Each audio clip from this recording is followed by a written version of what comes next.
Let's go through the chakra system and familiarize ourselves with some things that we might see, signs and symptoms in the subtle energetic body and the physical body, just to make this all a little bit more tangible for you. We'll start with the first chakra, the root chakra, Muladhara chakra, right? And so this chakra is all about feeling safe and trusting in our instinct, survival, protection, right? And just as the subtle energetic body plays a role in the foundation of our stability emotionally, right? It's very closely related to all the structures in the physical body that form the foundation of our physical stability, right? So when there is disrupted flow in the Muladhara, we have less trust in our instinct, in our choice. We have a greater feeling of not being safe. We make more choices from a fear-based perspective. And we'll see in the physical tissue systems, first thing is going to be the pelvic floor, the perineum, and then associated with the hips, the legs, the knees, the feet. So all of the kind of lower stability structures of the body, we'll start to see ailments in them.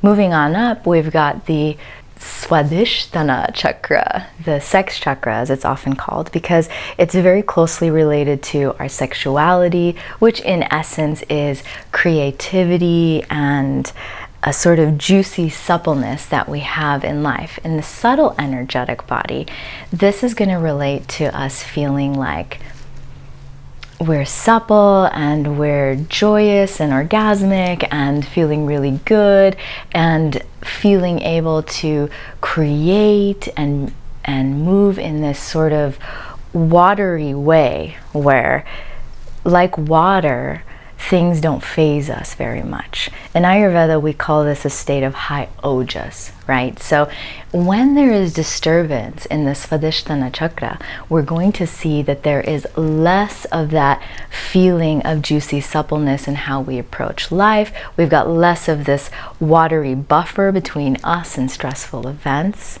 And then in the physical tissues, we're going to see all sorts of disruptions in the sexual reproductive tissues. So menstrual disorders and cysts and fibroids, all kinds of issues in infection, inflammation, and growth and accumulation in the prostate as well. Continuing on up here in the solar plexus area, we have our third chakra, the Manipura chakra, and this chakra is very related to your deep sense of self, your confidence in who you are and why you're here, your connection to your life purpose, your drive to fill out that life purpose and feel good about being able to, right? So when there is disturbance here, we don't feel very confident in ourselves, our abilities. We feel less motivated. There's less drive to share our gifts here. And it really disturbs our ability to digest what is happening in our lives when we lack that solid sense of self and connection to life purpose. And so the correlate in the physical body, it makes so much sense, is that it affects our ability to digest, and all digestive ailments, infection, inflammation, depletion, accumulation, stuckness will start to show themselves in the digestive organs. Coming up to the fourth chakra, heart chakra, Anahata chakra, this chakra is about love, of course, right? And love is a phenomenon that is a endearment, an attraction, a connection to nature, to people, to the universe that surrounds us. And so our ability to share and connect and be intimate emotionally and to feel connected to the universe around us is disrupted when we have a disturbance or imbalance in the Anahata chakra. Now, in the physical plane, we're going to see all sorts of issues with the heart and the cardiovascular system.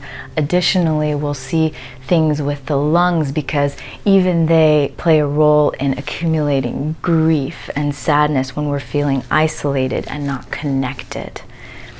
So, My favorite chakra to talk about, the Vishuddha chakra, or commonly called the throat chakra, oftentimes is attributed to playing an important role in communication. I like to take that a little bit deeper and say this chakra is the chakra through which our internal reality becomes our external reality, through our words, through our actions, through our decisions. That's huge. This is a very important chakra, right? So when there is disturbance here, we really notice it with not feeling comfortable to be able to express our truth, sometimes even to ourselves and to others that surround us, and to make decisions based on what is true for us, what is best for us based on our internal voice. So in the physical plane, that's going to result in all sorts of thyroid issues, parathyroid issues, and even issues with immunity, because it's not too far from the thymus and we've got a lot of really important lymph nodes here. Coming on up, now we talk about the third eye chakra, sixth chakra, Ajna chakra. Ajna chakra is almost related to mental organization. Another way to understand it is sort of how you receive what's happening to you in life, or your perception, right? So when there is disturbance here, we're going to have a distortion of perception. And so very commonly this is going to show up as looking at everything that's happening in life through a victim archetype or lens. And on the physical tissue system, this chakra is very closely related to the pineal gland and the hypothalamus, so we can see imbalances in all of the functions of the pituitary, hypothalamus, pineal gland. We can see personality disorders and other distortions like delusions of what is happening in our lives. Coming up to the crown chakra, Sahasrara chakra, this is about our cosmic connection, intuition, inspiration. And so when there is disturbance here, we're going to feel it in a way where we're not in touch with intuition and we're not feeling very inspired and enthusiastic about life, and we're not feeling like we're part of this big cosmic universal story. And then when you consider what that would look like on the physical tissues, it's going to mean that you're chronically stressed out and likely depressed.